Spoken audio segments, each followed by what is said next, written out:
معجزات القمص فلتأوس السرياني.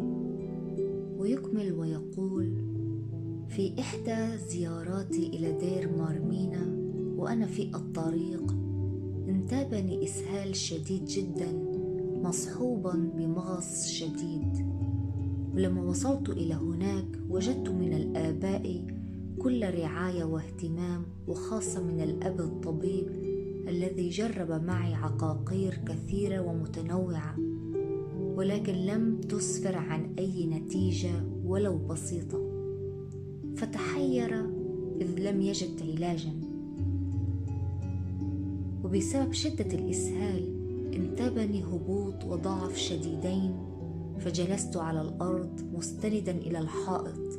وكان ضمن من انشغلوا بي أحد الإخوة العلمانيين الذي اقترح التوجه إلى مزار البابا كيرلس التماسا لقوة شفاعته، وإذ لم أتمكن من السير وحدي استندت على كتفه.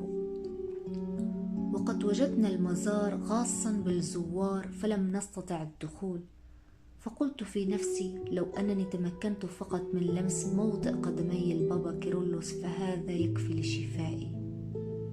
وبعدها وجدت الطريق سهلا رغم الزحام الشديد، وقد تمكنت من أن ألمس المدفن من ناحية قدمي البابا كيرلس بجبهتي.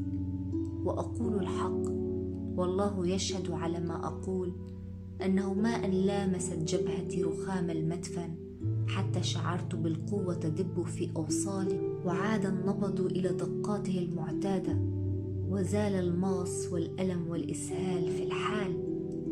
وغادرت المزار ولم أكن محتاجا أن أستند على أحد، بل صعدت السلالم قفزا وأنا غير مصدق ما حدث معي، ولكن هذا كله تم ببركة حبيبي وشفيعي قداسة البابا كيرلس السادس. أذكر أيضا أنني كنت في طريقي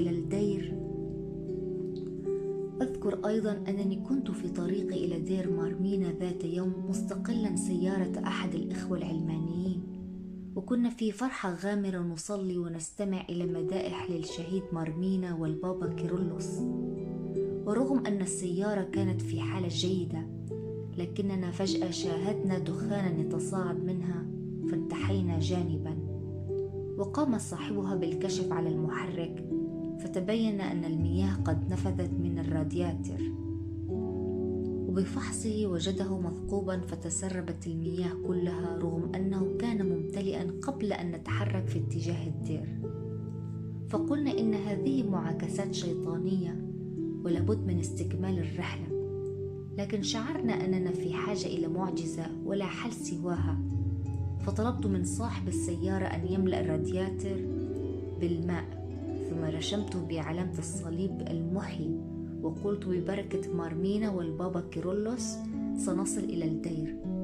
ثم سارت السيارة في طريقها ولم تنقص مياه الرادياتر حتى وصلنا إلى الدير، وهذا كله ببركة هذين القديسين العظيمين الشهيد مارمينا وقداسة البابا كيرلس السادس، اللذين يمدان لي يد العون في كل المتاعب والضيقات.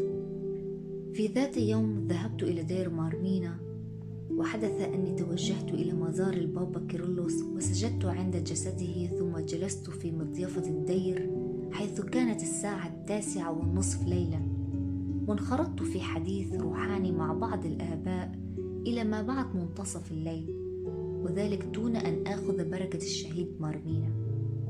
وفجأة ظهر الشهيد واقفا إلى جوار مروحة ذات قائم، وكان يشير إلينا لنتجه إلى رفاته لنوال البركة، فظننت أنه مجرد خيال ناتج عن انعكاس الأضواء على المروحة، فلم ألقي بالا لما رأيت.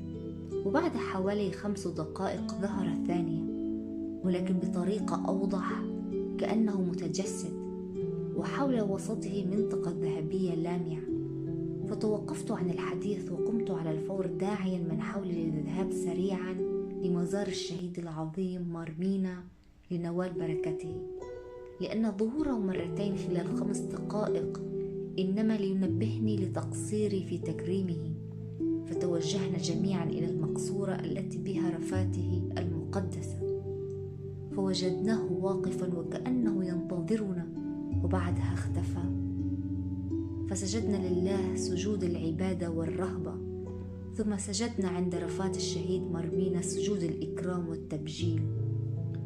لذلك فإنني على الدوام لا أقنع بتقديم تكريم للبابا كيرلس وحده باعتباره معلمي وحبيبي، بل أقرن ذلك بإكرام زائد للشهيد مارمينا الذي صار لي معهما صداقة وعشرة روحية قوية جدا مستحيل أن تنفصل.